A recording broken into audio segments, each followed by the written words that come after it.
Hello friends, welcome back to my channel. So in this video we are going to talk about decentration. So decentration क्या होता है? Decentration is the condition when our optical center of the lens does not coincide with the geometric center of the eye. That condition is called decentration.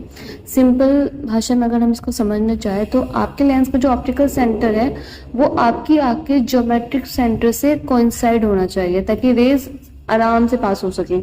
लेकिन जब ये एक दूसरे से coincide नहीं होते हैं तो पेशेंट को बहुत सारे प्रॉब्लम्स आ जाते हैं, जैसे एस्थेनोपिया, डिप्लोपिया और प्रिज्मेटिक इफेक्ट इंड्यूस्ड हो जाता है और भी बहुत सारे प्रॉब्लम्स हैं। तो इस डिसेंट्रेशन को कैलकुलेट कैसे करते हैं आज हम ये देखेंगे। तो डिसेंट्रेशन कैलकुलेट करने के लिए हमारे पास फॉर्मूला होता है, decentration is equal to frame PD and minus patient PD divided by 2। अब फ्रेम पीडी निकालने के लिए आपको पता होना चाहिए D A plus DBL, where A is A size और lens width, lens dia and dBl is the distance between lenses। अब ये आपको पता कहाँ से चलेगा?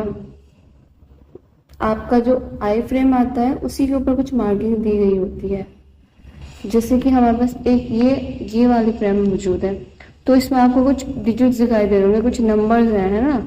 ये एक, ये दूसरा, ये तीसरा और ये, इन सब नंबर का कुछ ना कुछ मतलब होता है। तो पहला नंबर जो है वो तो आपका मॉडल नंबर हो गया। देन सेकंड नंबर जिसके आगे एक छोटा सा स्क्वायर बना है वो है आपका ए साइज या फिर लेंस विड्थ, ठीक है। देन हमारा second number 21, this is the DBL. DBL मतलब डिस्टेंस बिटवीन लेंसेज। तो इस लेंस और इस लेंस के बीच की जो डिस्टेंस है उसको कहते हैं डीबीएल। इसको हम ब्रिज भी कह सकते हैं, कुछ लोग इसको ब्रिज भी कहते हैं, तो the bridge. Then we have 142. 142 is not required in this decentration, but you should know that what the third number is saying here. तो 142 जो होता है ये आपका होता है टेम्पल लेंथ। टेम्पल जो फ्रेम की टेम्पल होती है उसकी लेंथ यहाँ पर दी गई होती है, ठीक है। अब कैलकुलेट कर लेते हैं। अब जैसे इसी फ्रेम का कैलकुलेट करते हैं कि हमारा यहाँ पे एज जो दे रखा है वो 49 है, डीबीएल जो दे रखी है वो आपकी है 21।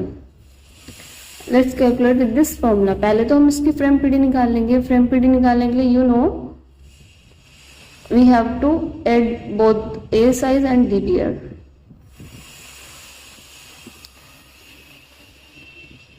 ठीक है, अब आपको पता है 49 प्लस 21, so it will be 70 I guess, yup. And अब हमें निकालना है डिसेंट्रेशन, तो इसमें पुट कर दीजिए। अब पेशेंट की पीडी हम एज्यूम कर लेते कि uh patient's A PD is 66, just assume it, ठीक है। तो हम डिसेंट्रेशन को कैलकुलेट करते हैं। Decentration is equal to frame PD. Frame PD हमने अभी निकाली है जो 70 आई थी। 70 माइनस करनी है किसकी? पेशेंट की पीडी, और डिवाइड करना है 2 से, ठीक है। तो 70 में से 66 गया तो कितना बचा? 4 डिवाइडेड बाई 2। तो अब इसका जो डिसेंट्रेशन है वो है 2 for each I. Hope you got this.